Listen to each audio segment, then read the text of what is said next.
देख रहे हैं खबर आज तक। मध्य प्रदेश के छतरपुर जिला चिकित्सालय में डॉक्टरों और नर्सों की संख्या कम होने से मरीजों को चाहकर भी बेहतरीन चिकित्सा सुविधाएं नहीं मिल पा रही हैं। 45 डॉक्टरों के पद स्वीकृत हैं, मगर 12-13 डॉक्टर ही चिकित्सा सेवाएं उपलब्ध कराने के लिए वर्तमान में तैनात हैं। यह बात जिला चिकित्सालय में नवपदस्थ civil surgeon doctor RP Pandey ने एक सवाल के जवाब में स्वीकार की। सिविल सर्जन डॉक्टर पांडेय ने बताया कि कोरोना की दूसरी लहर पहली लहर से कहीं ज़्यादा खतरनाक है। कोरोना मरीजों के इलाज के लिए ऑक्सीजन सपोर्टेड बेड आरक्षित किए गए हैं। आवश्यकता पड़ने पर ऑक्सीजन सपोर्टेड बेडों की संख्या बढ़ाई जाएगी। एक अन्य सवाल के जवाब में civil surgeon doctor RP Pandey ने कहा कि कहने में अच्छा तो नहीं लग रहा है, मगर यह सही है कि जब मैंने सिविल सर्जन का पद संभाला तब ज़िला चिकित्सालय की स्थिति बहुत अच्छी नहीं थी।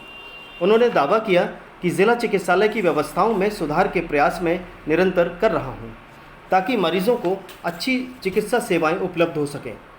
Civil surgeon doctor RP Pandey ने कहा कि यदि कोई पुरुष अनधिकृत रूप से छतरपुर के किसी निजी अस्पताल में जजकी का काम कर रहा है तो यह अनुचित है। शिकायत मिलने पर मैं सीएमएचओ और कलेक्टर को मामले से अवगत करूंगा, क्योंकि कार्रवाई करना मेरे अधिकार क्षेत्र में नहीं है। सिविल सर्जन ने माना कि जिला चिकित्सालय में असामाजिक तत्व सक्रिय रहते हैं। उन्होंने बताया कि असामाजिक तत्वों ने ही 5 में से अस्पताल की 4 लिफ्टों को खराब किया है। लिफ्टों को सुधरवाने की प्रक्रिया प्रारंभ हो गई है, ताकि मरीजों को असुविधा से मुक्ति मिल सके। उन्होंने कहा कि जिला चिकित्सालय की व्यवस्थाएं बेहतर करने के लिए जन सहयोग बेहद जरूरी है।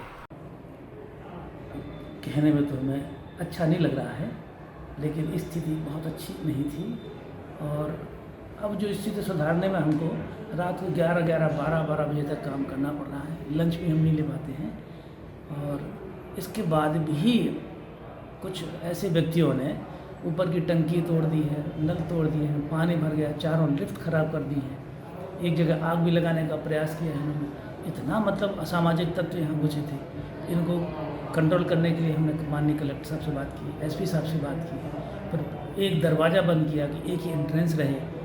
ऐसे करके सिक्योरिटी वालों को नोटिस दिए, जो आउटसोर्स वाले थे उनको नोटिस दिया, इनकी गतिविधियाँ ठीक करने के लिए इनकी मीटिंग ली, इनसे कार्य करा रहे हैं। तो अब मुझे लग रहा है कि अस्पताल की व्यवस्थाएं कुछ ठीक हो रही हैं, लेकिन ये मुझसे ज़्यादा आप समझ पाएंगे, क्योंकि करने वाला नहीं समझ पाता है। जो दिखता है देखने वालों को उनको समझ में आता है। तो आप स्वयं निरीक्षण करके देखें और जहाँ कमी अगर लगती है तो बताएं, तो हम वो भी ठीक करें। डॉक्टर पांडेय जी, जिला अस्पताल में डॉक्टर्स और नर्सेसों की क्या स्थिति है? डॉक्टर की कमी है हमारे यहाँ। जो पूरा अस्पताल संभाले हैं ये एक्चुअली विशेषज्ञ चिकित्सक होते हैं, जिनकी पोस्टिंग हमारे यहाँ जो 35 डॉक्टर की पोस्टिंग है, उसके एवज में 12-13 डॉक्टर हमारे यहाँ काम कर रहे हैं। उसमें एक जैसे मैं भी काम कर रहा हूँ, एक SK चौरसिया हैं, तो ये सिविल सर्जन बन गए हैं, वो CMHO बन गए हैं। ऐसे हमारे पास 10 करीब स्पेशलिस्ट हैं जो पूरा अस्पताल संभाल रहे हैं। और नर्सिस स्टाफ में? नर्सिस भी कम है, नर्सिंग स्टाफ में, लेकिन बहुत कम तो नहीं है, लेकिन कुछ कम है, नर्सिंग स्टाफ भी कम है। वो एग्जैक्ट आपको संख्या हम देख के ही बता पाएंगे, लेकिन वो भी स्टाफ कम है। कोविड में हमको इनकी आवश्यकता ज़्यादा है, उसके लिए हमने डिमांड गवर्नमेंट को भेजी है। तो हमें उम्मीद है कि गवर्नमेंट भी मैन पावर हमको कुछ देगी। कोरोना फिर से बढ़ रहा है, इसके लिए आप कितने सतर्क हैं? पिछली बार से भी ज़्यादा हम सतर्क हैं कोरोना में, और अभी हमने 60 बेड ऑक्सीजन सपोर्टेड 60 बेड हमने तैयार किए हैं। माने एट ए टाइम अगर 60 पेशेंट्स भी आते हैं तो हम सबको हम ऑक्सीजन दे सकते हैं, बेड दे सकते हैं। और हमारा एम 147 बेड तैयार करने का है। तो चूँकि हमारे पास बेड नहीं है, अस्पताल भी ओवर क्राउडेड है, अगर हम यहाँ से बेड वहाँ लेते हैं तो इमरजेंसी मरीजों को दिक्कत आ जाएगी। तो हमने इसकी चर्चा माननीय कलेक्टर साहब से की है, तो उन्होंने कहा कि कहीं ना कहीं से अपन व्यवस्था कराते हैं। यदि फिर भी इमरजेंसी में पेशेंट आते हों और हमको व्यवस्था करना ही पड़ेगी तो हम वार्ड से shift then and there ward से बेड को 1 घंटे के अंदर शिफ्ट करा के पूरे 147 बेड तैयार कर लेंगे। चिन्हित हमने जगह चिन्हित कर चुके हैं। सिविल सर्जन होने के नाते छतरपुर शहर में कई प्राइवेट नर्सिंग होम ऐसे चल रहे हैं जिसमें पुरुष लोग गायनी का काम करते हैं, देखते भी हैं और डिलीवरी भी करवाते हैं, तो ये कहाँ तक उचित है? ये बिल्कुल एकदम उचित नहीं है। या तो उस व्यक्ति को MD या MS गायनिक होना चाहिए, और मेरे ख्याल से इस शहर में मेल कोई भी व्यक्ति, कोई भी डॉक्टर गायनिक में स्पेशलाइजेशन उसका नहीं है। तो अगर ऐसी स्थिति है, चूँकि ये मेरे अधिकार क्षेत्र में नहीं है, लेकिन फिर भी आप अगर इसकी वो मुझे जानकारी देते हैं तो मैं CMHO से, माननीय कलेक्टर से बात करके इनको बंद करा दूँगा।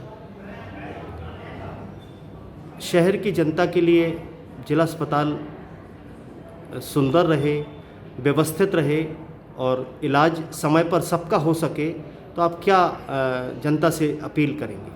जनता से मैं हाथ जोड़कर ये अपील करना चाहता हूँ कि बगैर उनके सहयोग के हम अस्पताल नहीं चला सकते हैं, अस्पताल को नहीं सुधार सकते हैं। हम कितनी ही व्यवस्था करते हैं, साफ़ सफाई करते हैं, लोग वहाँ आते हैं तो कहीं भी थूक जाते हैं, कांच तोड़ जाते हैं, टंकी के 92 टंकियों के वो टॉयलेटरीज वो बाल खोल के ले गए हैं, और कचरा डाल देते हैं, लेटरिन चौक कर देते हैं, वहीं पर तौलिया डाल दी, रोटियाँ डाल दी उसमें, और कुछ भी जो सामान होता है वो लेटरिन में डाल देते हैं, तो सारी नालियाँ चौक हो गई उनके। तो इस प्रकार हम ये चाहते हैं कि इसको साफ़ सफाई और अच्छा काम करने के लिए हमें उनके सहयोग की भी आवश्यकता है। जिला अस्पताल भवन तो मिल गया, लेकिन जितनी सुविधाएं मिलना चाहिए, क्या पूरी सुविधाएं हैं? लगभग जितनी सुविधाएं शासन के निर्देशानुसार उपलब्ध हैं वो सारी सुविधाएं मिल रही हैं। बस यही हम चाहते हैं कि हमारा अगर सहयोग पब्लिक करती रहे, प्रशासन करता रहे, आप लोग मीडियाकर्मी करते रहें, तो निश्चित रूप से और भी सुधार हम अपने लेवल पे भी कर सकते हैं। अपने यहाँ की AC लिफ्ट बंद है, जिससे पेशेंटों को परेशानी होती है। ये लिफ्ट बंद करने का मैंने कारण बताया था कि सबसे ऊपर वाली में जो टंकियाँ स्टोर हैं, जिनमें करीब 45,000 लीटर पानी रहता है, उनकी टंकी की टोंटियाँ तोड़ दी गई हैं, तो सारा पानी बह के छत पे भर गया और लिफ्ट में भर गया। तो इस कारण से लिफ्ट ख़राब हो गई हैं। हमने उसके लिए पत्राचार शुरू कर दिया है। भोपाल से कोई टेक्नीशियन आया, जो कंपनी की है वो आएगा, इसको ठीक करेगा, और इसके पैसे की व्यवस्था गवर्नमेंट से अभी चूँकि मार्च ख़त्म हुआ है, अप्रैल शुरू हुआ है, इसकी डिमांड भेजेंगे हम, और शीघ्र ही इसको हम कोशिश करेंगे कि ये जल्दी से जल्दी लिफ्ट सही हो जाए। ताज़ा अपडेट्स के लिए देखते रहें खबर आज तक, और खबरों को विस्तार से देखने के लिए हमारी वेबसाइट पर विजिट करें। हमारी वेबसाइट है खबराजतक.live। नमस्कार।